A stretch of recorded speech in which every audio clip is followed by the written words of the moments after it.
Hey kids, this is Ivan. How you doing? I vividly remember the day when I realized that a huge factor contributing to consumerism was overpopulation.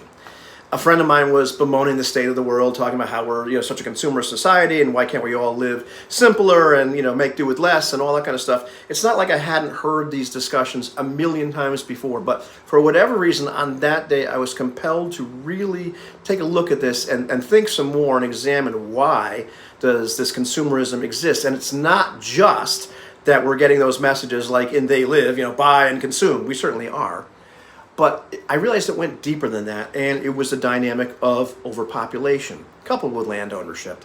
But anyhow, we've all heard, the stories, or, we understand our evolution, that we grew up and evolved originally in these small communities where everybody was a generalist. Everybody did everything. Everybody got their own food, and, could farm and could, hunt and, construct their own homes and that stuff, and they cooperated, but we were generalists. And at some point, people began to specialize, and somebody was really good at farming, somebody was really good at making the homes, somebody was really good at making the arrowheads, and so they might have little farms, they started to trade the things that they made or did of value for other things, and then money gets invented, and we all know the story, right?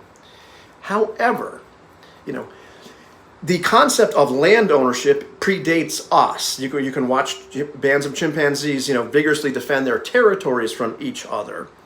But we managed to, really formalize that. And we started to say, well, this land is mine. I'll protect it against other people.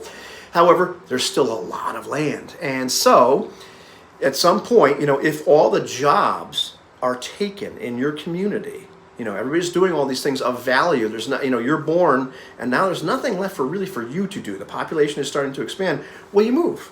And you move to another area where somebody doesn't own that land or hasn't claimed that land, and you start over, and you can be a generalist, and then, eventually another community starts to arise. Well, at some point, everybody owns all the land.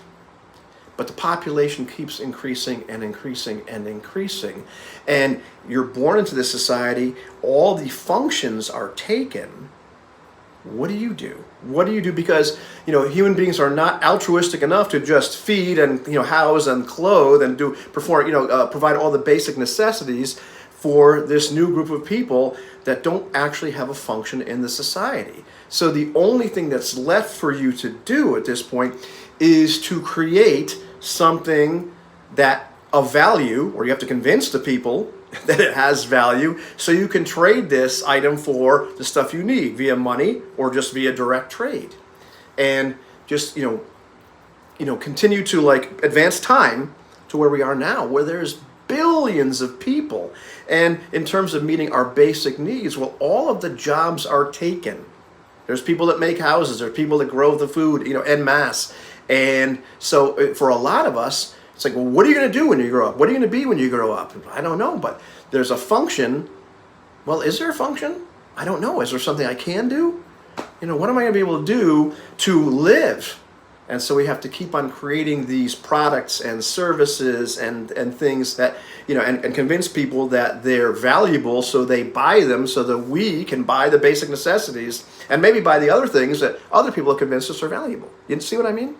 How overpopulation ends up driving consumerism, because the new people need something to do and something to sell to you in order to live. And, I understand, listen, this is what I'm doing now. I'm not trying to, be a solopreneur, I believe is the term, and be more of a creator where I can produce something of value to other people. So, trust me, I'm doing this very thing.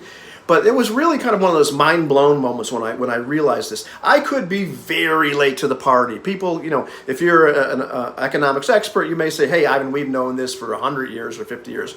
But it blew my mind when I realized that was a huge part of the engine driving consumerism, is just that for, every time somebody's born, they need something to do, to produce, to sell to you and I. Otherwise, they're not going to be able to live. You know what I mean? Does that make sense? Tell me your thoughts on this.